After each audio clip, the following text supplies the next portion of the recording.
Hey everyone, and welcome to this week's The Weekly TheraTea podcast. I literally had to look at our neon sign because I was like, I feel like I'm going to say Your Weekly TheraTea podcast wrong. Because it hasn't been weekly. It has not been weekly. I think we're now on kind of a regimen, or hopefully. We got a day picked out each week to record. Yeah. Sorry, my name is Tell Williams. I am one of your co-hosts. I'm a teacher and social worker. And here to my left... I am Anne-Marie DiPietro, and I am a psychiatric nurse practitioner. Yay! We've made it. It's officially February. It is. And so we thought it'd be fun to kind of talk about like bad dates we've been on, or just dating in general, because like Valentine's Day and such. But it was funny because as we were talking about this, it's next Sunday. Sunday is the Super Bowl. Oh, yes. Mm-hmm. Today is the Grammys, and so we were talking about Taylor Swift, and how there's always seems to be like some hubbub going around about like her and dating or her and exes. Right. Well, I mean, her most popular songs are all about different exes. Right. I feel like there's like there's always so much like discourse about it too. Oh, for sure. And I think it's like I like that we're kind of trying to now go on a path of like not like slut shaming her, which people have been doing for years, for how many like people she's dated, and now we're like, okay, like it feels like an appropriate amount of people that you date like as an adult. Hers is just very public, but then I think it's also funny because like now that we're kind of, you know, not shaming ourselves for that, I feel like there's this idea that like mental health physicians have it together. We don't. No, we don't. We don't. I mean, we're pretty good at giving relationship advice to other people. We basically like do the opposite. Yeah, those who can't do. Yeah. Right. But I mean, now I guess it's a little different because like I'm married and you're engaged to be married. So but it wasn't. I mean, it was a long road. I'm 36 years old. So when was your first like big breakup? Well, we're going to have to go back to the dark times, which are the men times. The men times. So my first big breakup was when I was in college, my sophomore year. It was someone that I had been dating for several years. And I found a profile on passion.com. What was that? Well, it was a website back in, I guess, what was that, 2006, where you could look for threesomes and foursomes and fivesomes and, multiple partners. Yep. Mm-hmm. And he was on there. He was on there. Yep. Mm-hmm. I would be so mad. Oh, I was livid. And then later, after we broke up, I found out that he had been sleeping with one of my best friends the whole time. No. Mm-hmm. It's true. He was probably trying to like work the courage up to asking for a threesome. And was like, maybe she's on Passion?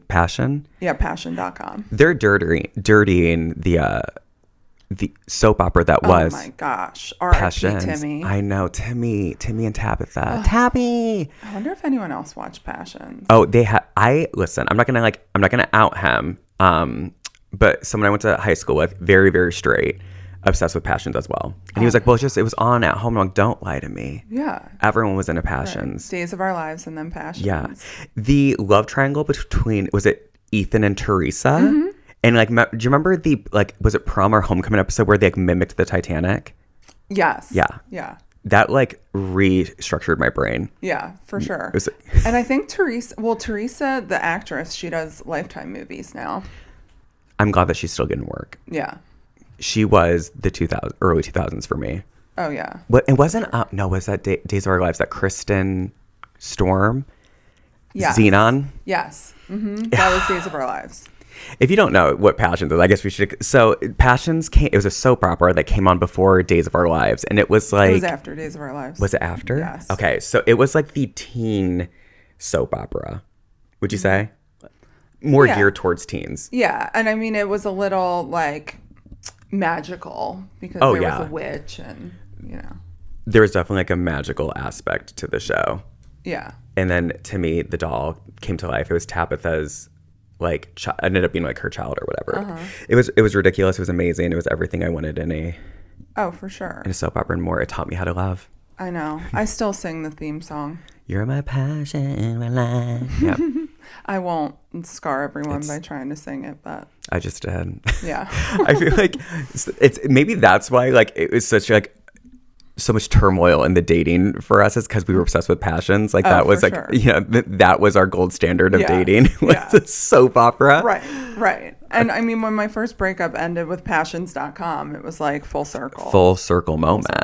I'm trying to remember my first big breakup. I feel like my first like breakup, like in heavy quotations, was like I was dating my best friend who's now a lesbian. So I was like, we both knew. We just knew. I love that.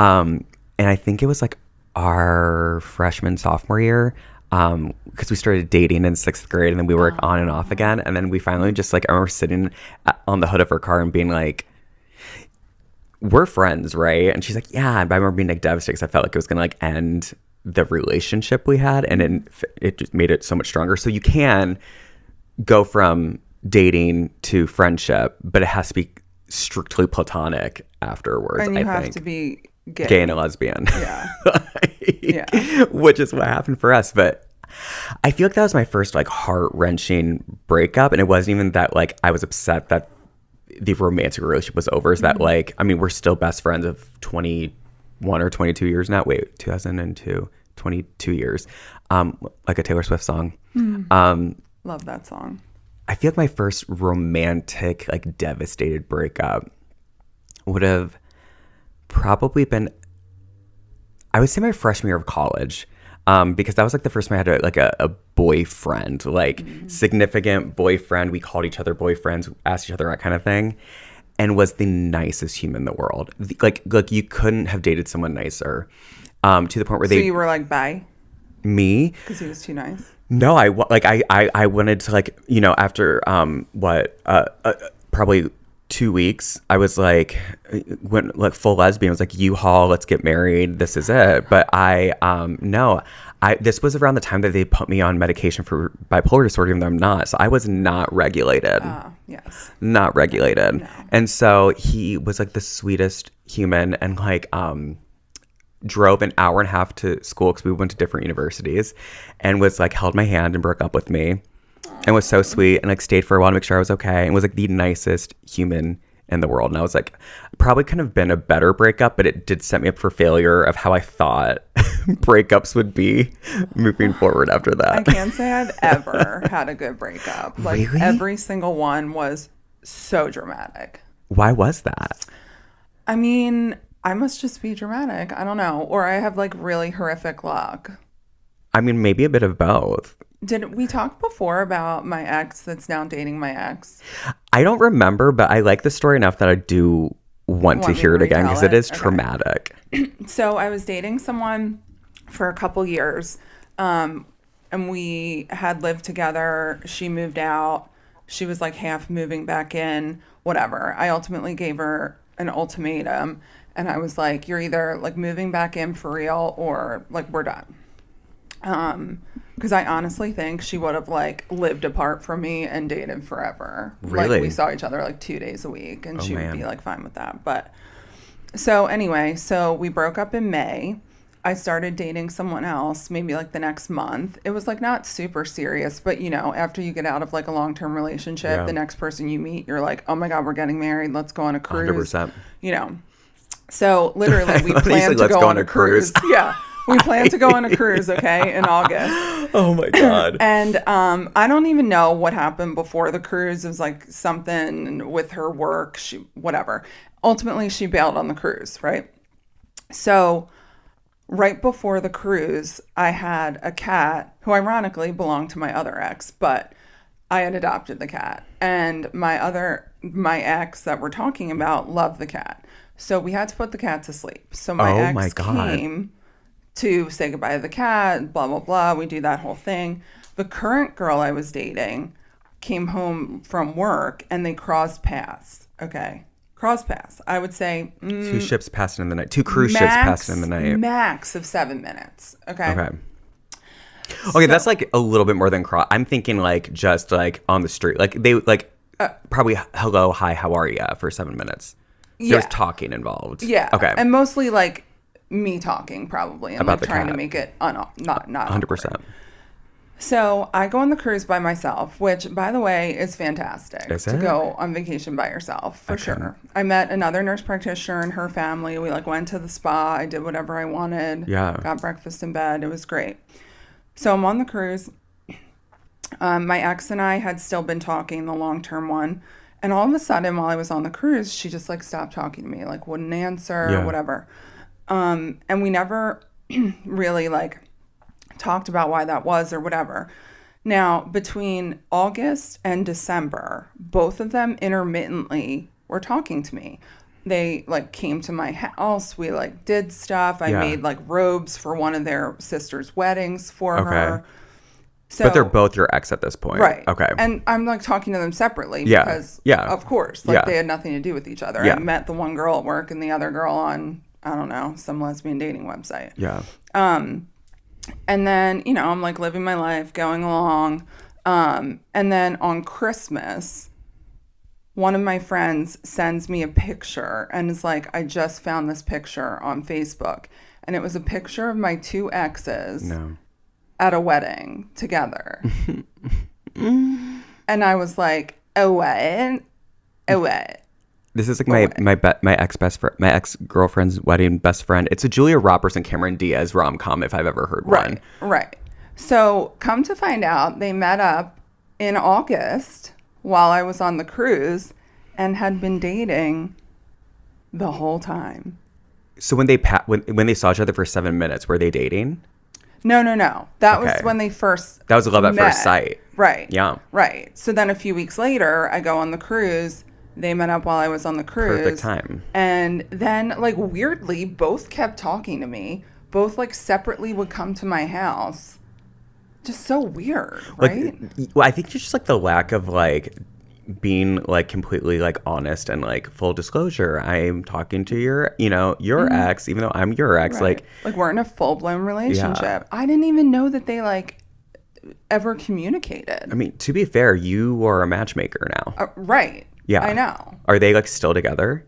I mean, last I checked, honestly, they were, but I have no idea because they better. Can you imagine them being like, how did you two meet? And you're like, well, right. Yeah. Right. You gotta that was disclose one of the that. things that I said, like, afterward, like, what did you guys tell your families? Like, we both dated Anne-Marie and we like were bitter. So we met up while she was on a cruise and fell in love.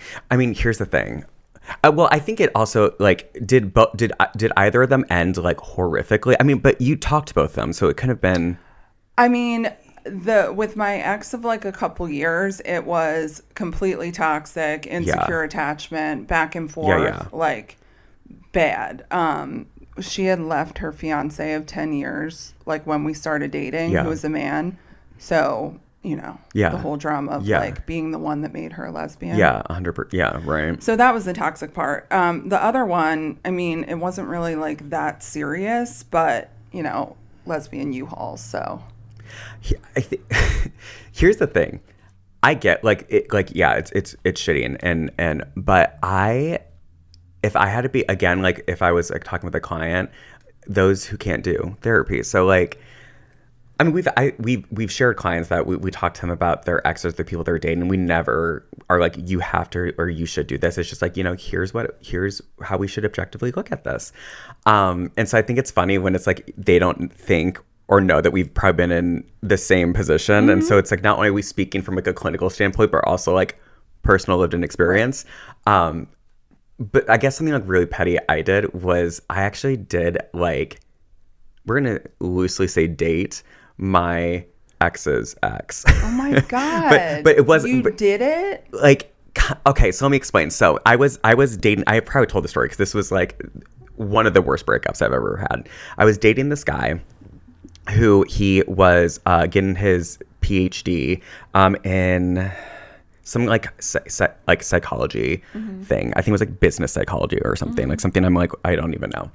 Anyway, so we were dating for like, I would say like 2 or 3 months. And a little bit more. I think we started in like January. We ended like very beginning of May, right before my birthday.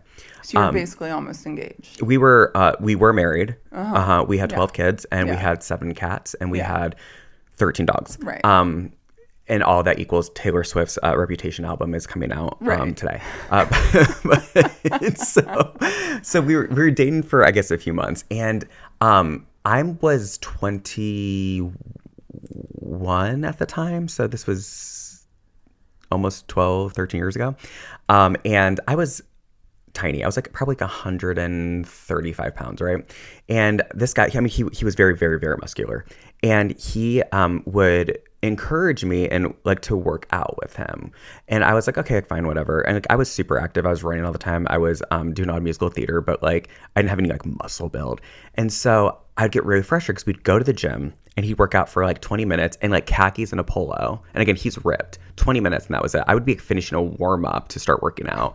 And I just couldn't figure out like how he was so like ripped. And he was like, when I would go visit on the weekends, he would very much like be very like particular about what we ate and like encourage me to eat this or this. And none of the signs were up there because we're in love. And I had just at the time broken up with my ex-fiance. And so of course I was like traumatized. Again, did everything wrong, tried to jump right back into a relationship, right? And then after this, I waited a year to date someone because I was fucked up. So like I am ignoring all these red flags completely.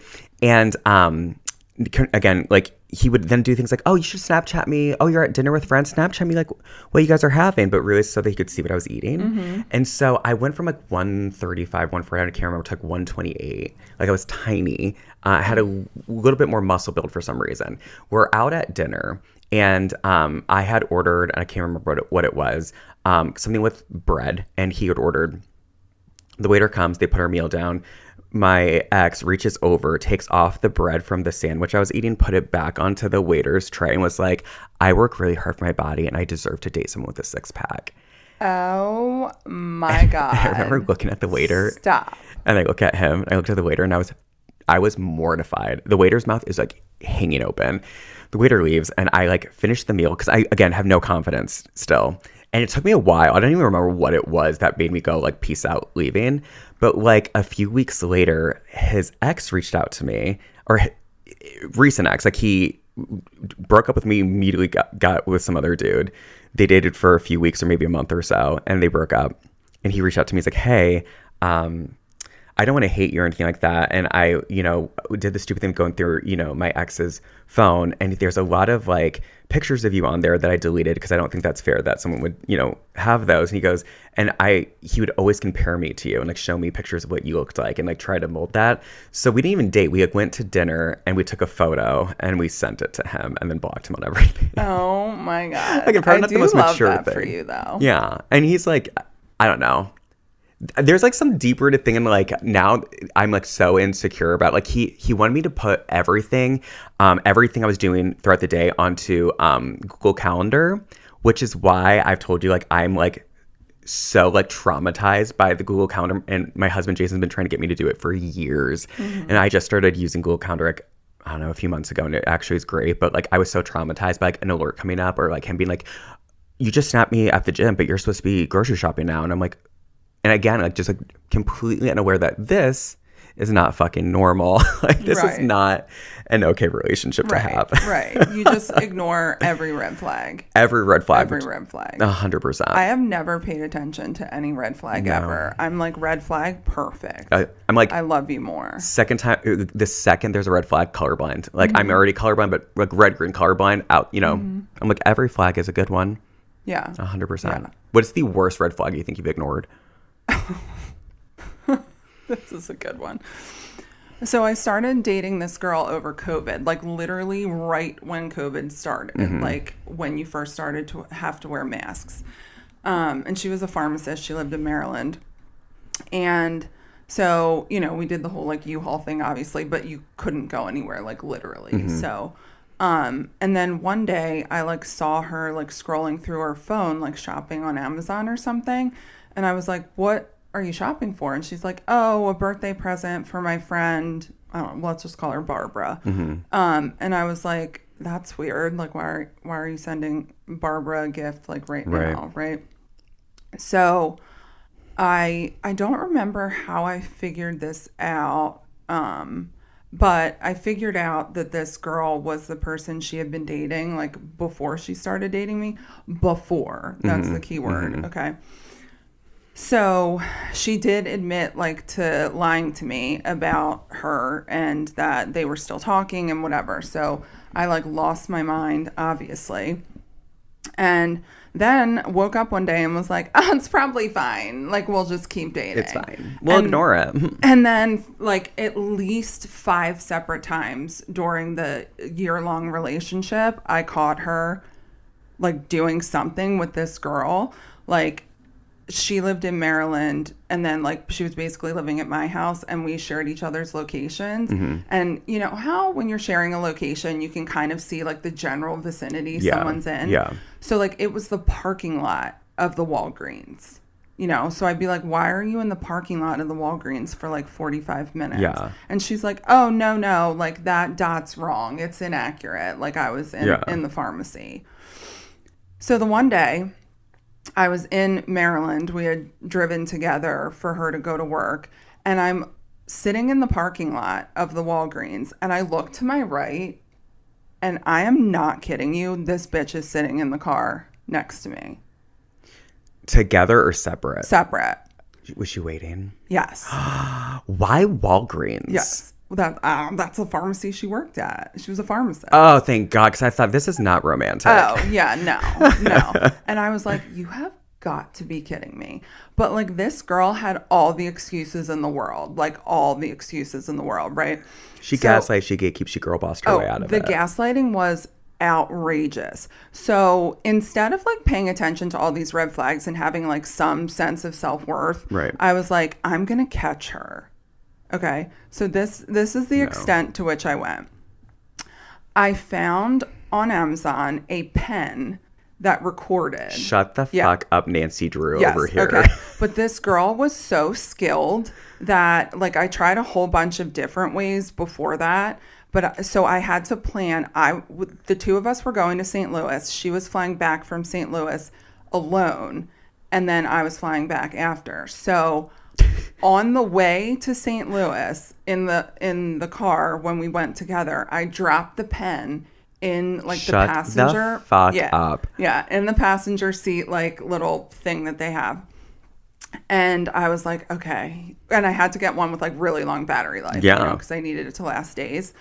So then I got back from St. Louis and I was like, how am I going to get the pen out? Because she was so paranoid. Like there's no way I could have gone in her car without her. Yeah. So I was like, I think I left like my favorite pen in your car and like I have to write up a note or whatever. Like I'm going to go grab it from the car. Yeah. So I grab it from the car. She was going to see her sister for something. And to this day, I don't know how she figured out that the pen like was a recorder because I had only gotten through like the first recording. No. And she like came back and like tackled me for the pen.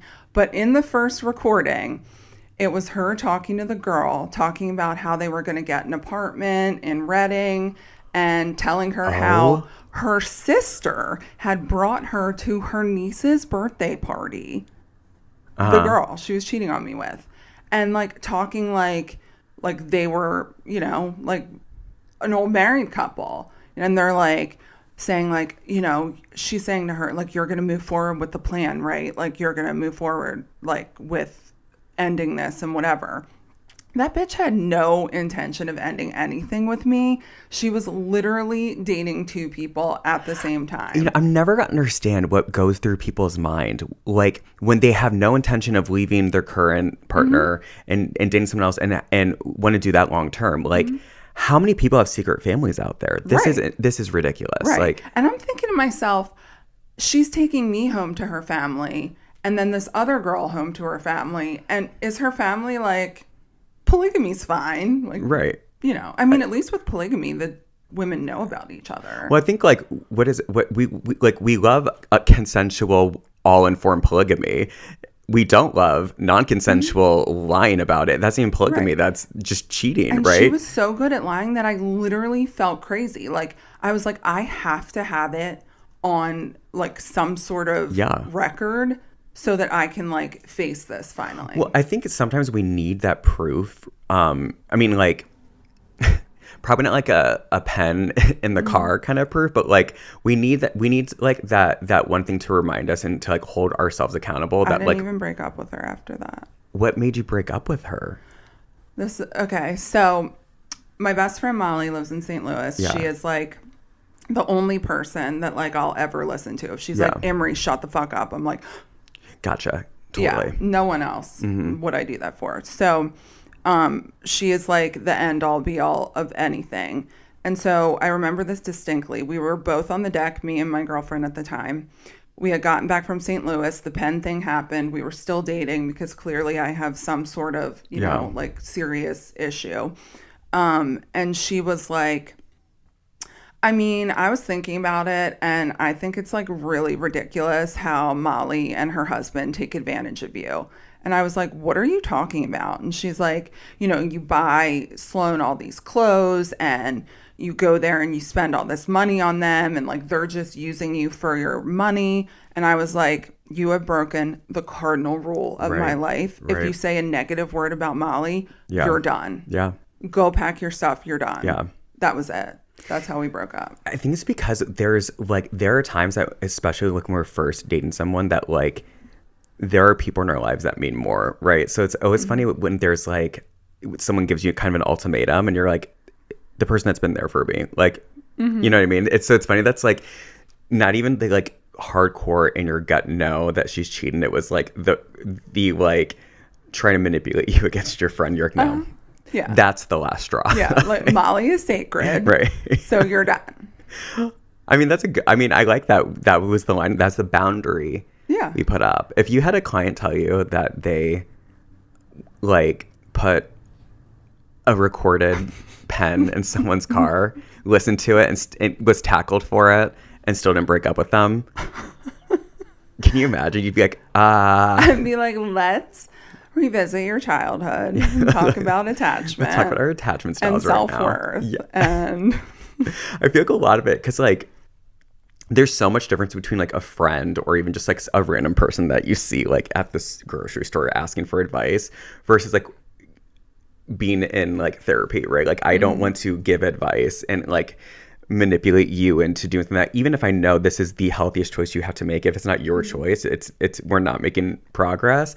So it's always really interesting to be like, let's look at attachment. How do we feel about this? Do you feel good when you wake up and this and this? And it's funny to like be able to do that now, but like, I don't know, 11 years ago, 10 years ago, like before I met my husband, could not do that for the life of me. I would have been like, yeah, no, I'll just ignore I'll twirl that flag. I will baton twirl the flag and, you know, what's it called? Color guard that thing. Oh, for before sure. admitting it's a red flag. Sure. I mean, that was what, like 4 years ago? Like, it was not that long ago for me.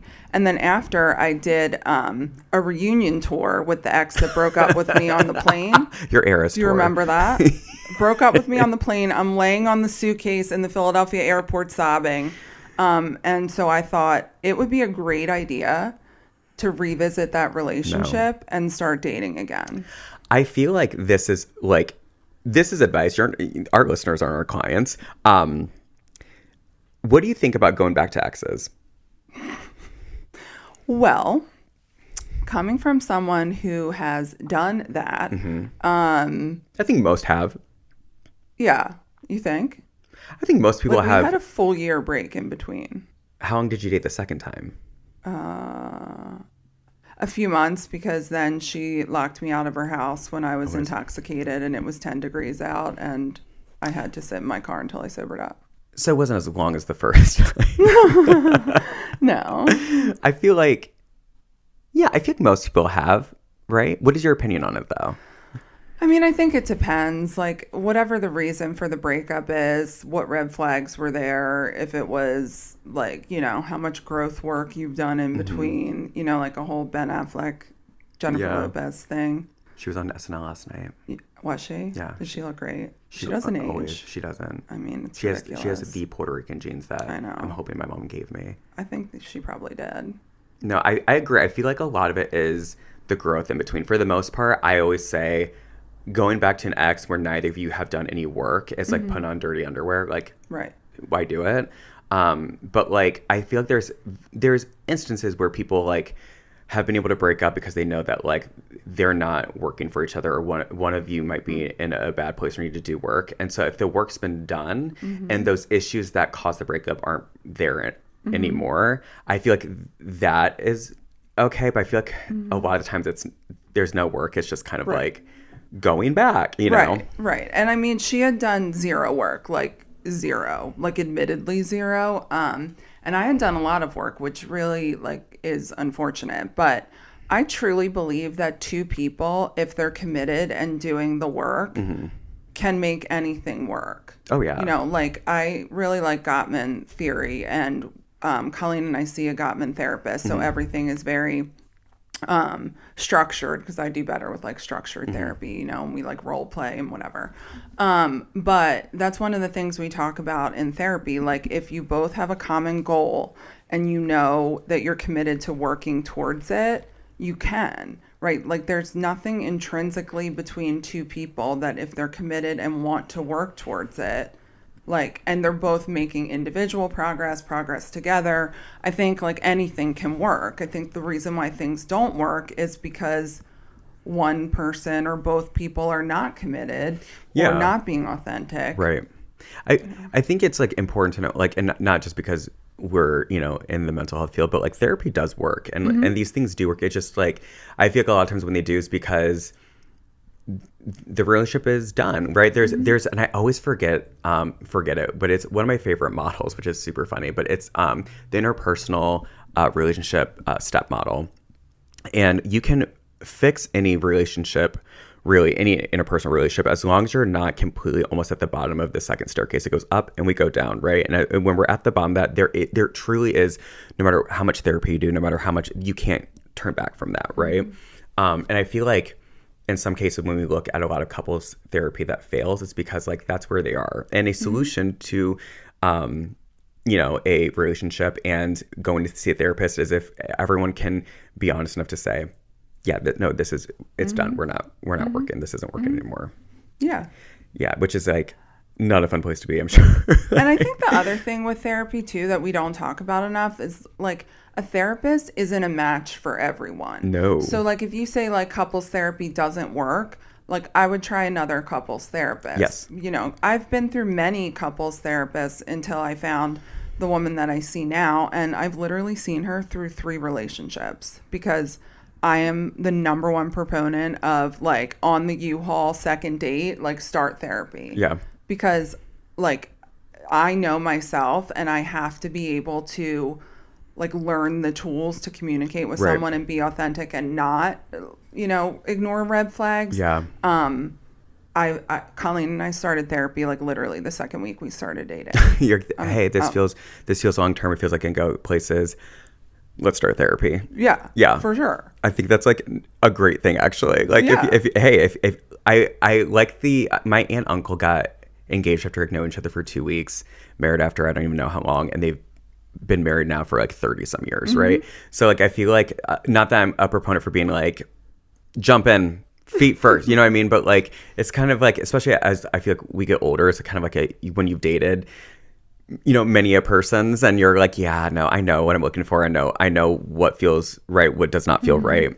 And I mean, even if you like get very committed after 2 weeks, you can always break up if it's not working. I mean, you know, once I saw that Colleen looked like Megan Fox, I was like, I'm gonna ignore all the red flags with this too, like no matter what. So put on the blinders, you know, like put on the sunglasses. I just got lucky, and there like weren't that many red flags other than the fact that she had cancer and was in the middle of a divorce. Right. I mean, those are like, I mean, I don't think cancer is necessarily a red flag, but it's more of just like you know going into it, there's gonna be a lot of like emotional and like physical labor of like support for sure. I mean, I did look up, this is so terrible, I did look up the prognosis for the type of cancer she had, because I told you before how my best friend died of cancer when I was 18. And I literally was like, I don't know if I would be able to handle it if we have like a walk to remember moment. Oh my God.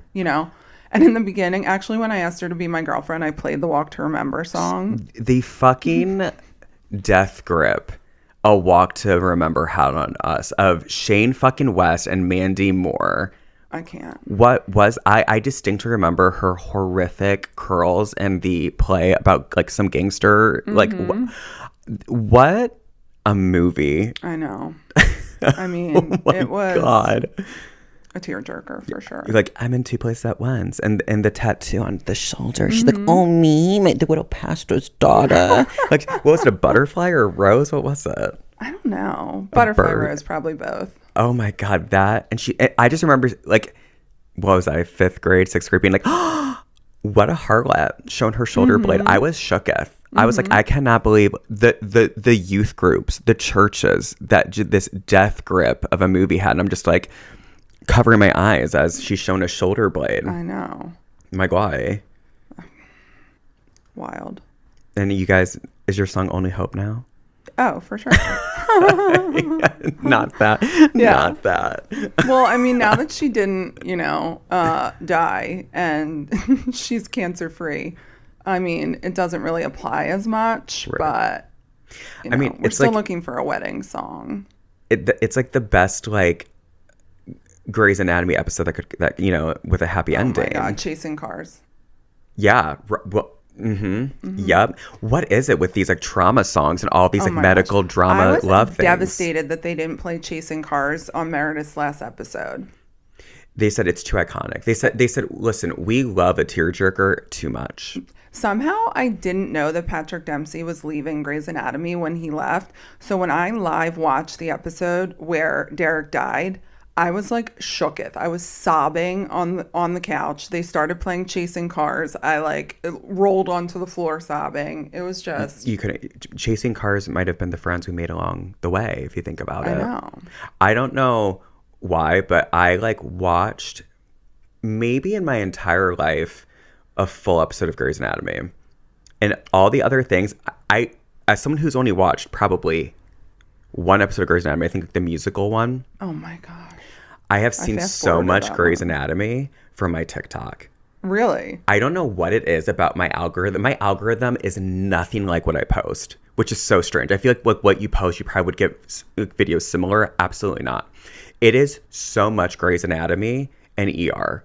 As I'm going through. I have watched more full episodes of Grey's Anatomy on TikTok. TikTok, don't listen to this. Do not take it away. Don't take this away from us. You're going to see so many now. So it is like all the time. And I'm like, you know what?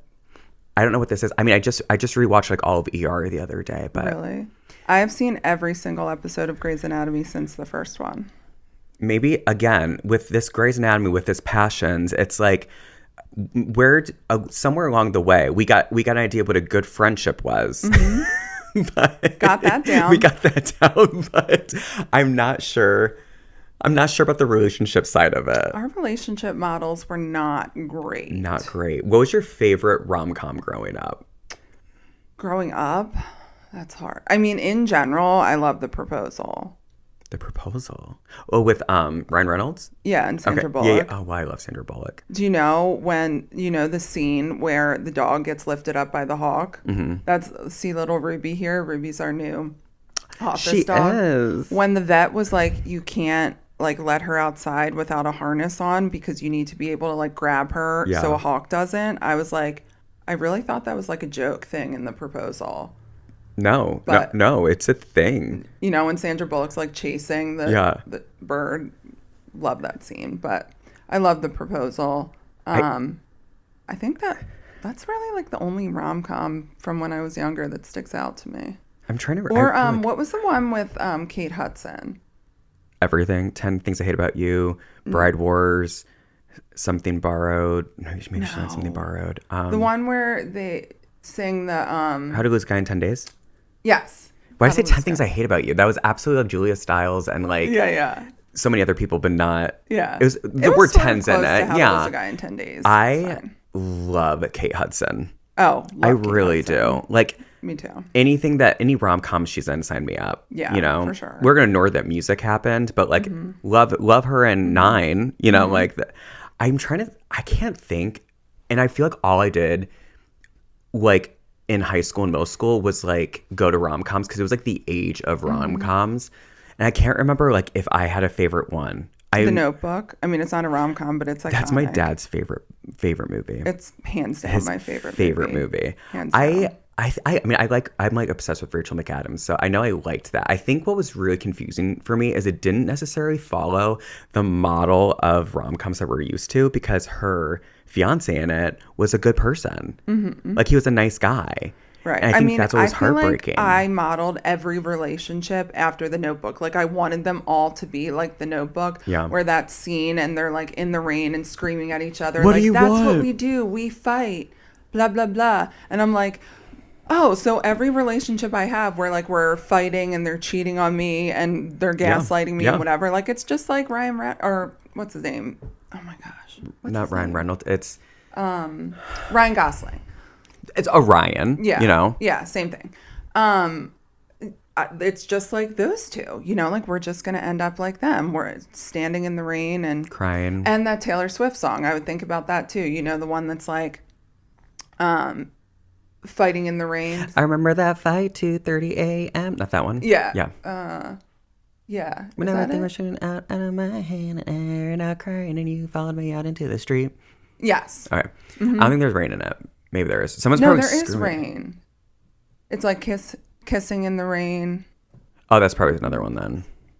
It's 2 a.m. and I'm calling your name.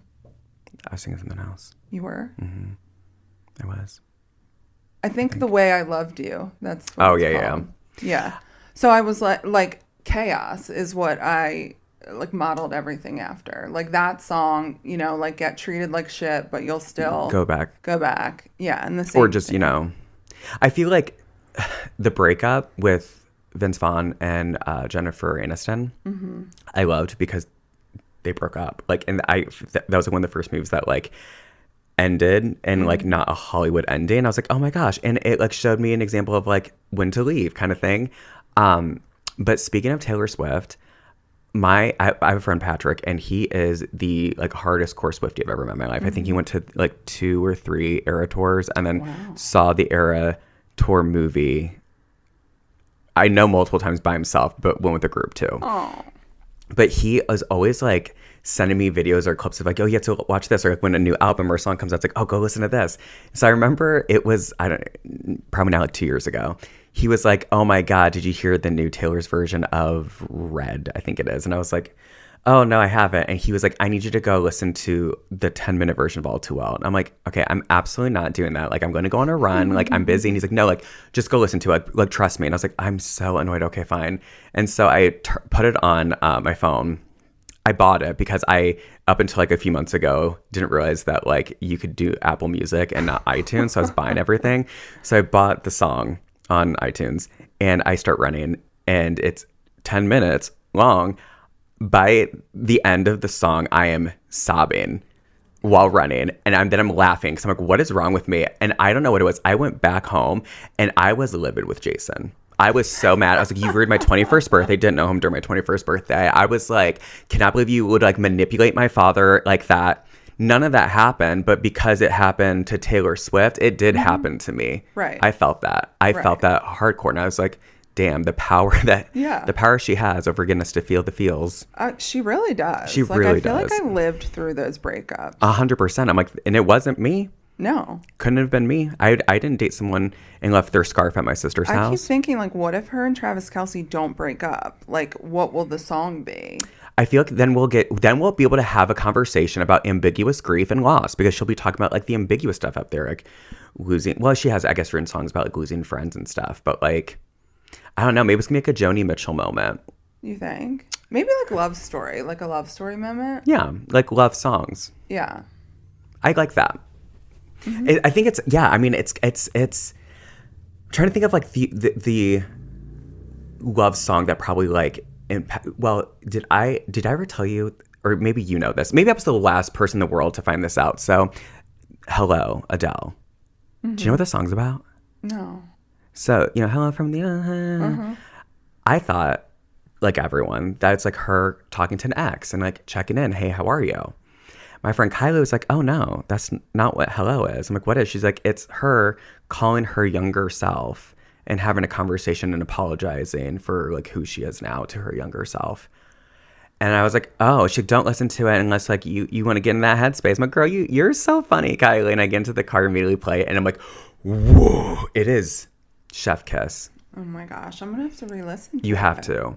Everyone, I think, should now go re-listen to Hello by Adele and listen to it from the perspective of you calling your younger self.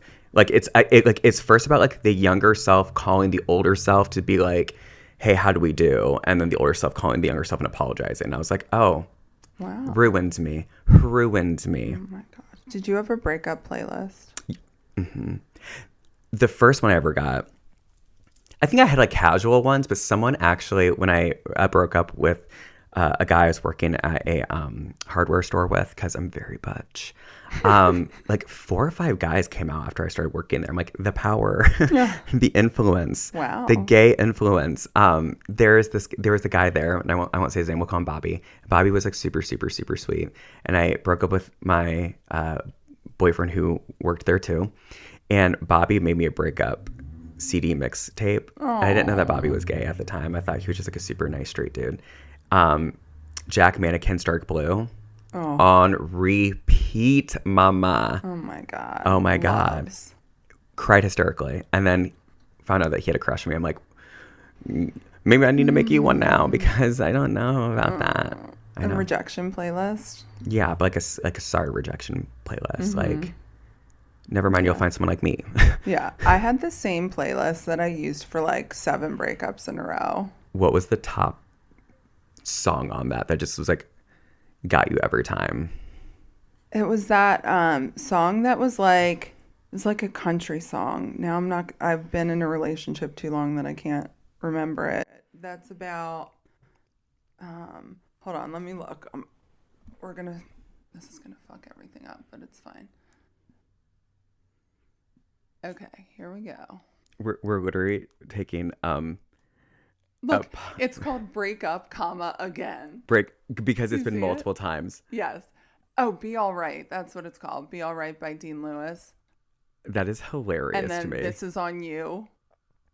Good Things Fall Apart. Thank You Next. You Need to Calm Down. The War Is Over.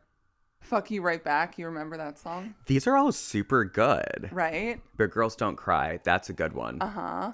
The War Is Over. Always Remember Us This Way. Oh, Consequences. Lose You to Love Me. Classic.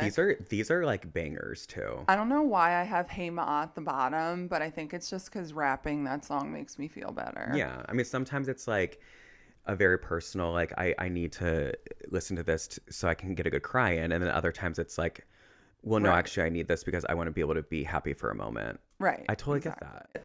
No, listen, there's something about having a good cry, knowing knowing what you need. And sometimes like, well, for me, and again, I work on this with my therapist, is like, I have a very hard time emoting, like, or just knowing what I'm feeling. So if I'm like, I feel like this situation man causes for maybe some sadness, put on that CD, baby, put on that tape player, grab that song that you know is going to do it. Right. Back to December. My friend died on December 15th. So like every time I listen to it, sob. You go back to December. I go back to December all the time. All the time. All the time. Okay. This is so embarrassing, actually, now that I think of it. Who knew in this episode I talk about Taylor Swift so much? Because I didn't know this. One of the first songs I remember like heartbroken to, not like, like middle school heartbreak, not like Britney Spears is sometimes. I'm talking like hardcore. I was like, sometimes I do run, and sometimes I never run. I stay. Sometimes I hide. Yeah. A pen in your car. Yeah, exactly. Okay, so this is OG old Taylor Swift. Teardrops. Oh. I was like, I don't know who Drew is. I don't play guitar. Right. But I sure as hell have teardrops on my guitar at this moment. Absolutely. Oh my God. On every imaginary guitar that I have. 100%. I mean, I think for like a solid 5 years, I only listened to Taylor Swift. Yes. No, 100%. And I would be like, no, I don't even know her. But like I did know her. And she knew me. I mean, she's from Reading. So like I that's know. basically my neighbor. Well, I'm not from here, but when I moved here, I felt that. Yeah. I felt that. When, For sure. like, I think the thing is, too, it's like, it's one of the first people that, like, I guess, like, I got to grow up with that wrote. And, like, maybe I've never given two shits about all the breakups she's been through and all the people she's dated, because it always seemed to be, like, when I needed a new Yeah, like our like, breakups lined up. yeah, I'm like, thank you so much. Like, this is good. So now that, like, she's, like, dating Travis Kelce, I'm like, baby, I'm married and good. Right. You're engaged, good. Baby, long live it. I love this for you. But when I heard, like, Teardrops, I heard 15. Oh, I was 15. Abigail. I love 15. She gave him everything for someone that changed his mind. I was like, Right. Yeah. yeah. Oh, I was cried to devastated. 15 so many times. So many. So many times. My little freshman boyfriend when I was a junior listened to 15 all the time. Debbie. I know. Devastated. Debbie, for sure. Yeah, it's you know, as much as people are gonna shit on it, it's like, no, I give me it all. I need it all. Yeah. I'm like, Reputation's gonna be fine and stuff like that, but it didn't have that one breakup song that I was like, I needed this. Yeah. I needed this, you know, and that's fine. Yeah. I mean, I just think you could always find a Taylor Swift song to whatever like unhealthy relationship you're mourning or in or whatever. 100%. I mean, I'm just surprised she never sang a song about hiding a pen in someone's car and catching them cheating. Not yet. Not yet. She should. Yeah. If not, I feel like that's a very like Lady Gaga. Maybe she'll be like, you know, write you off or something like that. I don't know what it'd be probably called. Write a song about like all of my fucked up breakups, you know? Yeah, for sure. 2 exes dating, the pen, the airplane. Yeah. I didn't even get into the DUI. Whose? Not mine. Oh, it's like, we have to talk. Oh, no. On a first date, I was like, we left dinner and I'm driving and she's driving behind me. And I look in my rearview mirror and I see cop lights and like they pull her over, right? And in that moment, I was like, I could keep driving. I could stop. And then I was like, fuck it, I'm still driving. Drove all the way home. Yep. Then she texted me and was like, could you pick me up at the police station? And I was like, no, I'll send an Uber for you. Yeah. That you should have done the first time. Right. Exactly. I was like, I'm not really sure like what's going on with the metabolism in your body, but Baby. I had 4 drinks in 5 hours and, well, it's because you paid yourself an hour a drink. Right. Like that's how you do. I was at a friend's birthday party. And one of the people there, she like had been begging for years for a breathalyzer thing. Mm-hmm. And she's also a teacher. So she was going around like being like, blow into this. Okay, call in an Uber. Like it was actually like super amazing. I love it. I feel like every bar should have this, but whatever. And so I was there for a really long time. We went like bar hopping downtown. And I was like, okay, I'm going to go. And she's like, you're not driving, are you? And I was like, yeah. And she's like, blow into this. And I did. And it was like almost didn't even register. She's like, how are you sober? And I'm like, because I literally have like timed it. So I had like 1 drink every hour. And then the last hour, I haven't had a single drink and been like drinking water and stuff.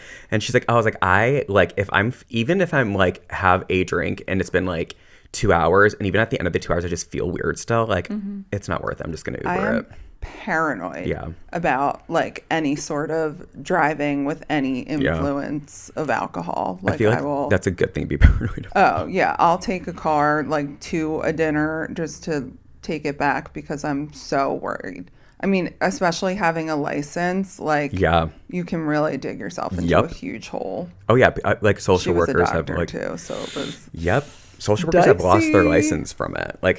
You can lose your licensure for it, which is. I mean, it's so I had when I first like was even like doing my internship, I was working with a client who they were in a really dicey relationship, and they asked me like, "Well, you're married. Like, how did you know?" And like, you know, like what like did you just know right away? And I had to laugh because if you don't know, so me and my husband will both say like we both went on like the worst first date of our lives. So this was after a year of not dating. my therapist, I think I've talked about it before, like convinced me to like eventually after a year like sign up to get on a dating website. So I did. Begged my husband, who we were not compatible on OkCupid, to go on the date. Drove to see him after he went on a date with the mayor the night before of the city he was living in. He just told me that last night. I know. Love that so much. It's like, you were the first lady. Yeah. So we go on this date. It's the worst first date either of us have both been on. We progressively get drunk, very drunk. I get up to go to the bathroom. I think I'm never going to see him again. And I'm texting my friends the whole time, like, I need to go. I stand up to go to the bathroom, like, we're getting married. And he's like, what? And I was like, I said it so I can say I saw on the first day at our wedding. And I stumble to the bathroom. I'm like messaging my friends, oh my God, I can't wait to like get out of here. I go back and I'm like, I drove 45 minutes, maybe even an hour to get there. And so I was like, he couldn't drive. I couldn't drive. So like we sat there for another like, I don't even know, 3 hours, if not more, eating it and like sobering up. We finally like are completely sober. We go back to his place to watch The Nightmare Before Christmas. I fall asleep there because it's like 3 a.m. at this point because like it took a song to sober up. He's a gentleman and put a little blanket on me and he went to bed. I woke up completely mortified. I fell asleep at his place, left without like saying anything. And I sent him a message. I'm like, hey, like maybe like we should try like, one more date. And that's how that works. So when she was like, you just knew. And I was like, again, no. Like those who can't do therapize because like that should have been like a moment of like we were really mean to each other for some reason. Right. And then the second date was great. So And now you're married. yeah, so maybe like some of the red flags ignore. Actually, I guess there wasn't any really red flags. We were just both in like super grumpy, shitty moods. Yeah. Like, maybe the red flag was me begging him to go on a date. Maybe I didn't see any red flags he saw. Yeah. Maybe that was it. Oh my gosh. Wait, how? What is 160 and 60s? 6 and 6 is 12. Is good is. We're trying to math here, and that is, if you know anything about us, is that the math can't math. Not our strong suit. It's not the best thing that we've ever done. I think that's like anything that requires some sort of thought. Oh, look, you could just look on the phone. Oh my God, we are y'all. When we tell you that we are sitting here being like, oh my God, we've been recording for so long. How long has it been? And we're trying to look at the recording system that's given us the amount of seconds, which, you know, doing a year by minutes is about as far as I can get with math. And then we realized that the cameras have the minute on there and not. We're so stupid. I know. We really. Before we round our therapist ignoring red flags personal dating experience. My God. Compliments by Taylor Swift. I feel like like sponsored by, it's not sponsored by, but I feel like if anything, I hopefully this just humanizes people when they go to their therapist, or like makes them realize like you can open up to your therapist because they've likely had stories. Or just makes people never see me for relationship therapy. Right. I'm great at prescribing medicine though, and that has nothing to do with. I'm great at relationships. Yeah. Now you can see tell for that, and I'll do meds. And we'll regulate on meds. I'll tell you stories for entertainment. Yeah. Let's give one piece of advice for people out there of relationship advice. What do you think your like one piece is? Well, I have two. I'm going to cheat. One is to choose yourself. So when you're making a decision about a relationship, say like, am I making this decision for or against myself? Yeah. So if you're making a decision against yourself, then you need to like step back and think. Yeah. You know. 100%. And then the second one is go to therapy, individual therapy and relationship or couples counseling. It's worth it. Yep. Even if you have nothing to talk about one week, that's great. You can work on different, strategies for conflict resolution 100%. Or whatever. There's nothing that you can do better than work on yourself and work on the couple together. I would say mine is, again, y'all thinking, why? He's a therapist. But I would say my best dating advice, I'm taking straight from Sex and the City by Samantha Jones. And it's I Love Me More. And I want to explain this because it actually is a theory, but it does not mean that if Jason and I were standing in the road and a bus was coming, that I would not push him out of the way to save him. it means that I am my longest relationship. I'm my most intimate relationship. I'm my most interpersonal relationship. So I love me more in the sense of I respect myself enough that if, like you said, if I'm making a decision or someone else is making a decision and it's going against something that is healthy to both of us or specifically to me, I love me more. And again, it doesn't mean that you don't love the other person. It just means that like you have to love ourselves more than. And I feel like that's something I like to like give people and have them implement it in a healthy way, right? It doesn't mean that we're not willing to, what is it? Compromise in the relationship. It just means that, you're not losing yourself. 100%. We're not compromising too much. Yeah, or making decisions at the expense of yourself. Because we can't be doing that. No. I don't like making decisions anyways. Yeah. So like making it against me couldn't be me. I mean, 2 decades of doing that for me, like I'm retired. Yeah, I'm exhausted. I'm a retired, unhealthy girlfriend. Yeah, we're not doing that no more. No mores. Fam, let us know what interesting topic we can cover, or if there's some pop culture moments you want us to discuss, or maybe your favorite messy celebrity, or and hopefully we'll post our Christmas episode with our Valentine's Day episode. Like we'll post the Christmas episode and people will be like, is it Back to the Future moment? Yeah. It's total Back to the Future moment. Yeah. I mean, it's about our own mental health, so that's timeless. And you know what? We like that. Yeah, we love that. That. All right, we will see you guys next time. Make sure to subscribe, comment, let us know what you love, what you hate, and we will see you next week. Bye.